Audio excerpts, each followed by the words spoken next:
Il existe des endroits sur cette terre où le temps semble s'être arrêté, des lieux que les grandes routes contournent, que les touristes ignorent, et où les nouvelles du monde mettent des semaines à arriver. Ce village, c'était l'un de ces lieux. Ici, on connaissait le nom de chaque famille, et parfois même l'histoire de chaque maison. Les matins commençaient avec le chant du coq, l'odeur du pain chaud sortant des fours en pierre, et le bruit des pas pressés sur les pavés pour rejoindre le marché. Les enfants couraient, leur rire se mêlant aux salutations des anciens. Tout semblait simple, paisible, presque parfait. Mais Dieu sait que même dans les endroits les plus tranquilles, l'épreuve peut frapper à tout moment. Au cœur de ce village se dressait une petite chapelle, aux murs blanchis à la chaux, dont la cloche fendait l'air chaque matin et chaque soir. C'était le cœur battant de la communauté. Un cœur discret, mais toujours vivant. Et parmi celles qui veillaient sur ce lieu se trouvait une femme, Sœur Maria. Sœur Maria n'était pas une figure impressionnante. Elle n'avait pas de titre prestigieux, ni de richesse. Sa robe était simple, souvent usée au coude par les tâches quotidiennes. Mais ceux qui prenaient le temps de la regarder vraiment voyaient autre chose. Une lumière dans ses yeux. Une lumière douce. Celle de quelqu'un qui connaît Dieu, pas seulement par les livres, mais par le cœur. Chaque matin, bien avant que le soleil ne perce les montagnes, elle se levait pour prier. Elle priait pour les malades, pour les veuves, pour les enfants orphelins, et même pour ceux qui l'avaient ignorée ou méprisée. Dans ses prières, il n'y avait pas de place pour l'amertume. Elle savait que Dieu voit tout, et qu'il rend toujours au centuple l'amour donné. Elle était partout, au marché, aidant une vieille femme à porter son panier de légumes, dans les champs, réconfortant un paysan qui venait de perdre sa récolte, ou encore au chevet d'un enfant malade, chantant doucement un cantique pour apaiser ses larmes. La plupart la remerciaient d'un simple signe de tête, puis reprenaient leur vie, comme si sa bonté allait de soi. Mais sœur Maria ne cherchait pas la reconnaissance. Elle cherchait Dieu, plus que tout. Elle avait une soif intérieure que rien ne semblait pouvoir étancher.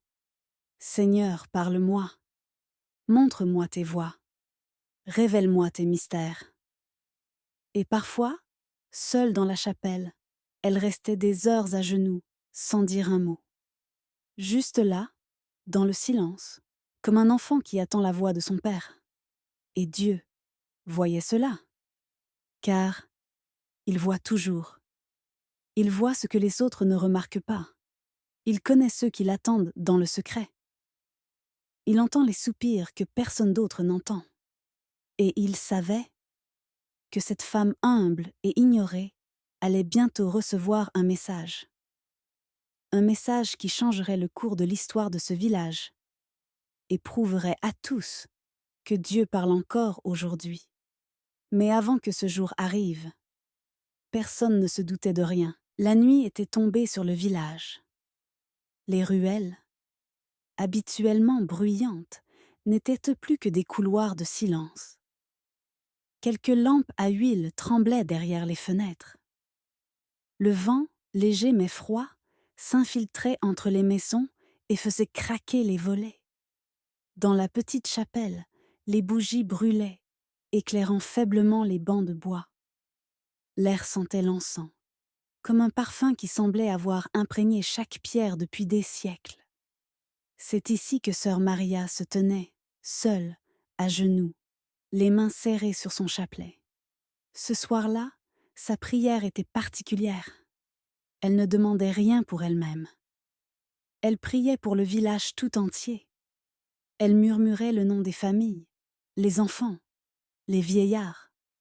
Et à chaque nom prononcé, elle ajoutait « Protège-les, Seigneur, épargne-les de tout mal, même de ceux qu'ils ne voient pas. » Puis, sans prévenir, quelque chose changea. Ce n'était pas un bruit. Ce n'était pas une porte qui grince ou une rafale de vent.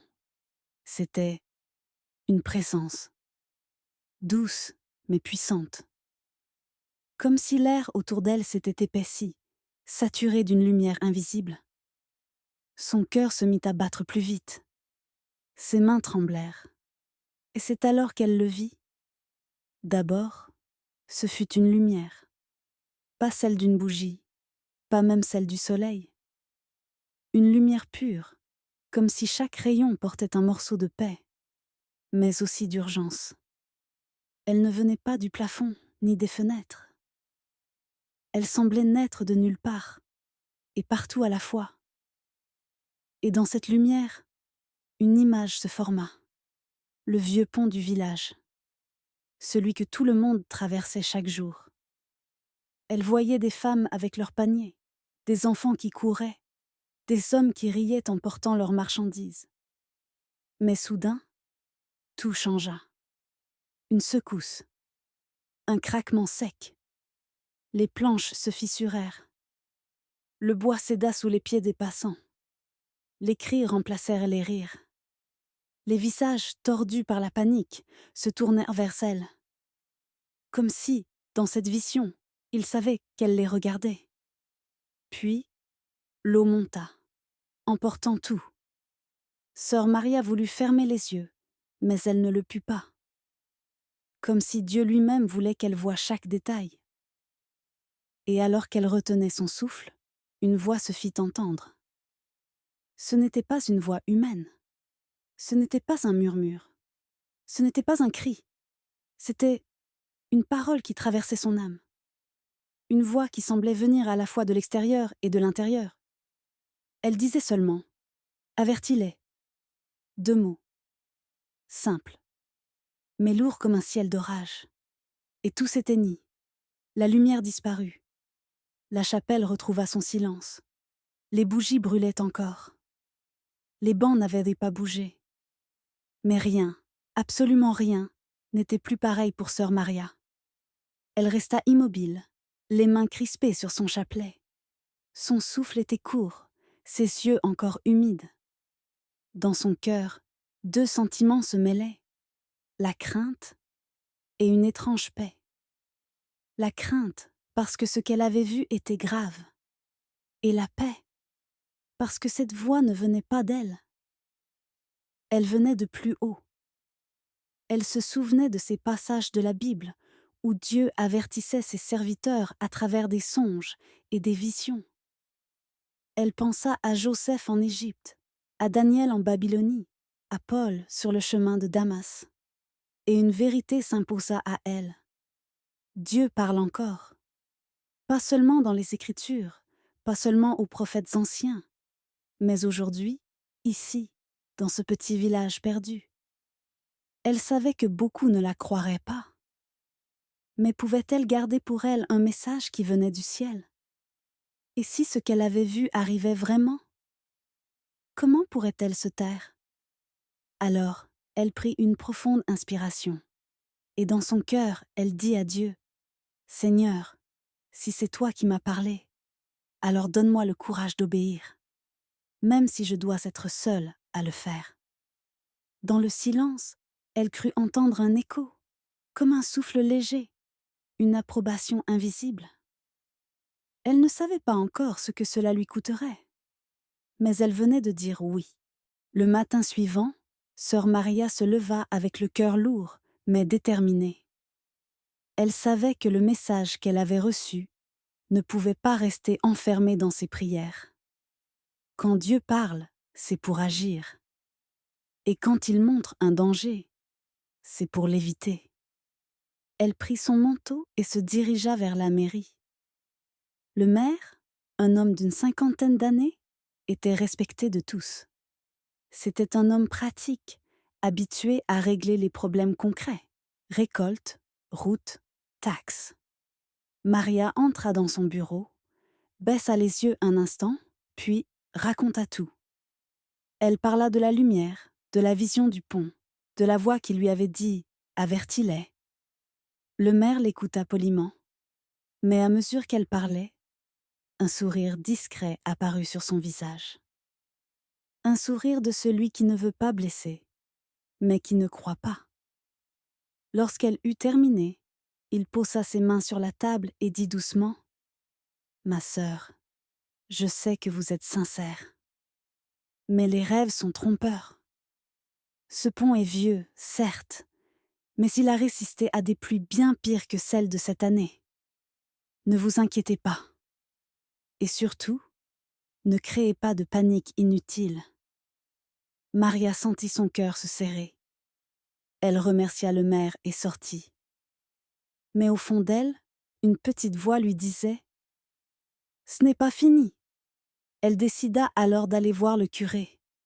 Après tout, c'était un homme de foi, il comprendrait. Elle entra dans le presbytère, raconta encore une fois son expérience. Le curé fronça les sourcils, réfléchit, puis répondit : « Ma sœur, Dieu parle parfois par des visions, c'est vrai, mais il faut toujours discerner. Et il est dangereux d'alarmer tout un village sans preuve tangible. Peut-être est-ce simplement votre imagination ou une inquiétude transformée en rêve. » Ces mots tombèrent sur Maria comme une pluie froide. 2 autorités respectées et 2 refus. Elle sortit dans la rue, le regard fixé sur les pavés. Et c'est là que commencèrent les murmures. Une vieille femme chuchota à son amie : « Tu as entendu ? Elle dit que le pont va tomber. » Un groupe de jeunes hommes ricana : « Attention, voilà la prophète du pont !» Même des enfants, imitant les grands, se mirent à la pointer du doigt en riant. Chaque mot, chaque sourire moqueur était une flèche dans son cœur. Mais elle se souvenait des Écritures. Les choses folles du monde, Dieu les choisit pour confondre les sages. Elle savait que les prophètes d'autrefois avaient aussi été rejetés, incompris, insultés. Alors, ce soir-là, elle retourna dans la chapelle. Elle s'agenouilla et dit : « Seigneur, je t'ai obéi, et ils ne m'ont pas écouté. Mais je ne veux pas abandonner. Parle encore, et je parlerai encore. Donne-moi la force d'aller jusqu'au bout. » Et dans le silence, elle ressentit comme une paix profonde. Pas un miracle visible, pas une voix audible, mais cette certitude intime que celui qui l'avait appelée ne l'abandonnerait pas. Les jours passèrent. La vie du village suivait son rythme, comme si rien n'avait été dit. Les enfants continuaient de courir sur le vieux pont. Les marchands y étalaient leurs produits. Les voyageurs le traversaient sans un regard vers les planches usées. Mais pour sœur Maria, chaque pas sur ce pont résonnait comme un compte à rebours. Une semaine plus tard, une pluie lourde et persistante s'abattit sur le village. Ce n'était pas une pluie ordinaire. L'eau tombait avec un poids étrange, comme si chaque goutte portait un avertissement. Les rivières gonflèrent, les champs se couvrirent de flaques, et l'air était chargé d'une odeur de bois humide. Maria, en rentrant de sa visite à une famille malade, passa près du pont. C'est là qu'elle le vit. Sur l'un des piliers, une fissure. Fine, presque invisible, mais bien là. Elle s'agenouilla pour regarder de plus près. Le bois, autrefois solide, semblait avoir été rongé par le temps et l'eau. En dessous, la rivière grondait, plus forte qu'à l'habitude. Le courant frappait les fondations comme un marteau invisible. Un frisson parcourut son dos. Ce n'était pas juste un détail technique. C'était le premier signe. Cette nuit-là, Maria retourna prier dans la chapelle. Elle n'eut même pas besoin de parler. La vision revint d'elle-même. Mais cette fois, elle était encore plus vive. Elle voyait non seulement le pont s'effondrer, mais aussi des visages précis, des enfants qu'elle connaissait, des parents qu'elle avait aidés. Et dans le chaos de l'eau, leur regard semblait à lui dire : pourquoi ne nous as-tu pas prévenus davantage ?» Puis la voix revint, la même, ferme, mais pleine d'amour. « Avertis-les !» Maria comprit. Ce n'était pas le moment d'attendre que quelqu'un la prenne au sérieux.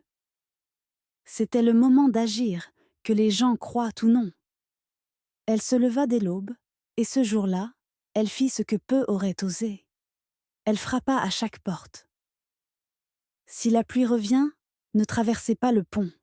Éloignez-vous.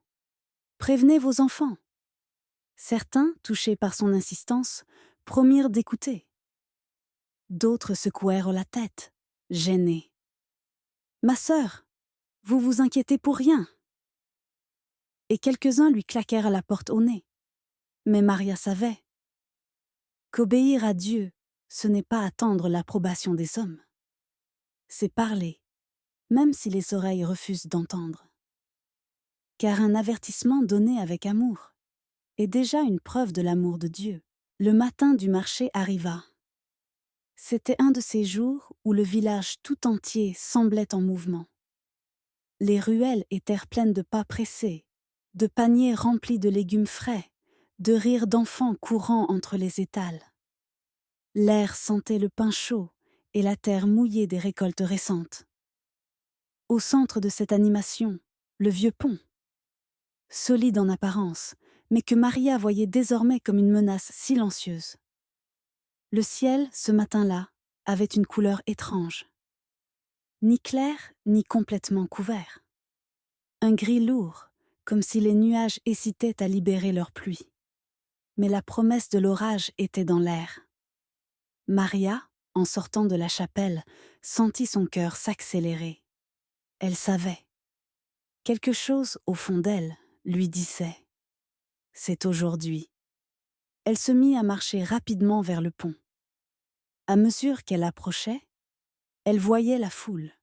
Des marchands qui riaient, des enfants qui s'amusaient à courir d'un bout à l'autre, des femmes portant de lourds paniers. Tout semblait normal. Trop normal. Puis, une première goutte de pluie tomba. Maria accéléra le pas. Sa respiration se faisait plus courte. Chaque mètre qui la rapprochait du pont lui paraissait un combat contre le temps. Et soudain, la pluie s'intensifia. Pas un déluge encore, mais une pluie serrée qui rendait les planches glissantes. Elle arriva au début du pont et leva la voix. « Écoutez-moi! Éloignez-vous du pont! Tout de suite !» Quelques têtes se tournèrent, intriguées. Un vieil homme fronça les sourcils. Une femme serra son enfant et recula. Mais la majorité continua d'avancer. Certains sourirent, d'autres hochèrent la tête avec pitié. Et au milieu du brouhaha, elle entendit même un rire. Encore elle et ses histoires! Mais Maria n'arrêta pas. Elle se mit à courir sur le pont, allant vers ceux qui étaient au centre, répétant « Sortez! Quittez le pont maintenant !» Et c'est alors que cela arriva. Un son sec, comme le gémissement d'un arbre qui se brise. Puis un autre, plus fort. Les planches se mirent à vibrer sous les pas. Un cri d'enfant retentit. Maria tourna la tête et vit une fissure s'élargir au milieu du tablier. Tout se passa en quelques secondes. Le bois céda avec un bruit assourdissant. La structure pencha, puis s'ouvrit comme une mâchoire. Les paniers glissèrent, des gens tombèrent à genoux, d'autres se jetèrent en arrière juste à temps. L'eau en contrebas rugissait, frappant les débris avec une force implacable. Maria réussit à attraper la main d'une petite fille qui glissait vers le vide. Elle la tira contre elle, la serra fort, tandis que le reste du pont s'effondrait dans un fracas qui résonnerait longtemps dans les mémoires. Et dans ce chaos, une certitude monta en elle. Dieu venait de sauver ceux qui avaient écouté.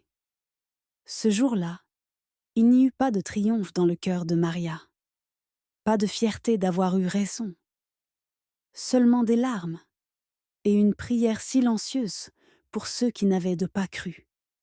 Le fracas du bois brisé et le rugissement de l'eau commencèrent peu à peu à s'estomper. Le silence revint, mais ce n'était pas un silence ordinaire. C'était un silence lourd, chargé d'émotions et de choc.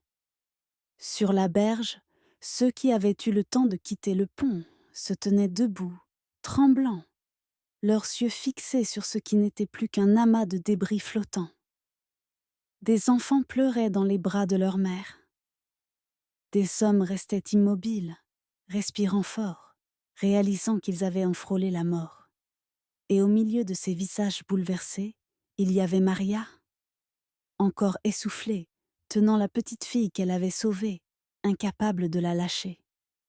C'est alors que le maire s'approcha. Son visage, d'ordinaire ferme et assuré, était marqué par la honte et la reconnaissance. Ses yeux étaient humides. Il posa la main sur l'épaule de Maria et dit d'une voix basse : « Ma sœur, pardonnez-moi, pardonnez-nous. Nous n'avons pas écouté, et nous aurions pu tous y rester. Vous avez obéi à Dieu, même quand nous nous sommes moqués. » Merci, Maria ne répondit pas par des reproches. Elle leva simplement les yeux vers le ciel et murmura : « Gloire à toi, Seigneur. C'est toi qui as sauvé. » Peu à peu, les villageois commencèrent à se rassembler près de la chapelle. Certains, encore couverts de boue, y entrèrent sans même enlever leurs chaussures. Il n'y avait pas besoin d'invitation. Chacun savait que c'était là qu'il fallait aller. À l'intérieur, la lumière des bougies réchauffait l'atmosphère. Les bancs étaient pleins. On entendait seulement les sanglots et quelques prières murmurées. Puis, sans qu'on sache vraiment qui avait commencé, un chant s'éleva. Un vieux cantique que les anciens connaissaient par cœur. Les voix tremblaient au début, puis se fortifièrent, comme si la peur laissait place à la gratitude. Ce jour-là, personne ne parla de hasard ou de coïncidence. Tous savaient, tous avaient vu, Dieu avait parlé. Et même si certains n'avaient pas écouté, sa miséricorde avait permis que beaucoup soient sauvés. Maria, assise au dernier banc, observait cette scène. Elle voyait des gens qui, hier encore, vivaient leur foi comme une tradition, mais qui, aujourd'hui, priaient comme si leur vie en dépendait. Elle savait que c'était le début de quelque chose de nouveau.